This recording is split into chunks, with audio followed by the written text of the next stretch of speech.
अब देखते हैं मसूरी से श्री साथी सुनील सोनकर की रिपोर्ट।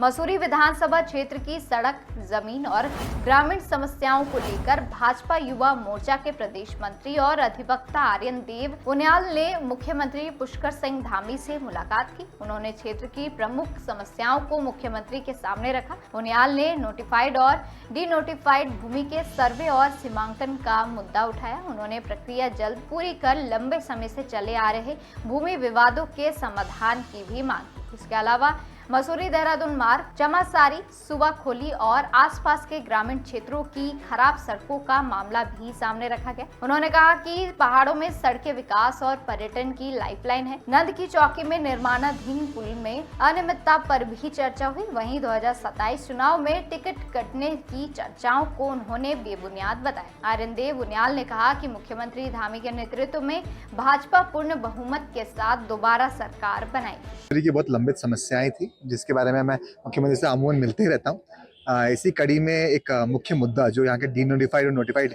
का सर्वे जो चल रहा है, यहाँ पे जो जितनी भी स्टेट्स है उनका सर्वे बहुत टाइम से लंबित है और साथ ही साथ जो पुरानी पैतृक भूमि है, जो गरीब लोगों के अपने लैंड्स है, वो क्लियर नहीं हो पा रहे हैं कि वो किस लैंड में फॉल करता है, ना वो उसमें निर्माण कर पा रहे हैं, ना रेनोवेशन कर पा रहे हैं। तो ये मैंने मुद्दा उनके सामने उठाया कि शीघ्र सर्वे, क्योंकि इसमें बहुत सारे डिपार्टमेंट्स इन्वॉल्व है, उनका समन्वय अच्छे से बना रहे और वो शीघ्र पूरा हो। उसके बाद जब पूरा हो जाएगा तो समयबद्ध उस पर कार्रवाई भी हो। तो ये मेरी मुख्य मांग थी। साथ ही साथ जो हमारा रूरल इंफ्रा है, जिसे कहते हैं ग्रामीण क्षेत्र, हमारा सोकोली का क्षेत्र है, हमारा चामसारी का क्षेत्र है, वहाँ के कुछ मोटर मार्ग थे जो बन नहीं पाए थे, जो ध्वस्त हुए थे आपदा के कारण। तो मैंने ये मुद्दा माननीय मुख्यमंत्री से हमने उठाया, उन्होंने उनसे निवेदन किया, उन्होंने इस पर कार्रवाई करने के लिए जितने भी अधिकारी वहाँ पे थे उनके साथ उनको निर्देश दिए। तो यही मेरी मुख्य मांग माननीय मुख्यमंत्री से रही। एक निरंतर प्रक्रिया होती है, विकास एक दिन में नहीं होता, विकास से चलते रहता है। चाहे कोई भी सरकार आई हो, चाहे कोई भी एमएलए आया हो या यहाँ का अध्यक्ष आया हो, वो हर व्यक्ति को कोशिश करनी चाहिए विकास की कड़ी चलती रहे। अब जहाँ तक कांग्रेस की बात रही तो कांग्रेस के बाद आरोप लगाने के अलावा कुछ बात नहीं रहती। वो हमेशा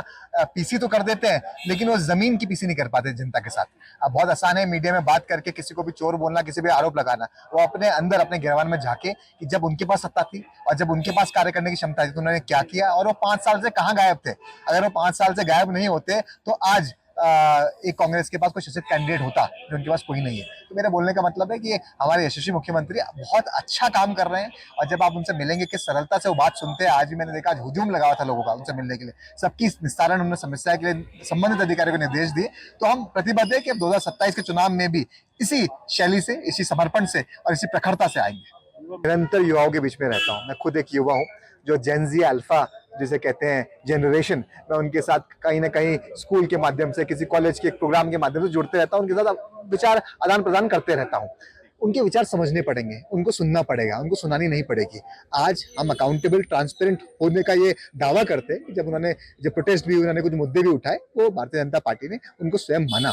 और जहाँ तक ये जनता की बात करते हैं, युवाओं की बात करते हैं, तो इनसे युवा बहुत दूर तक चिटक चुका है।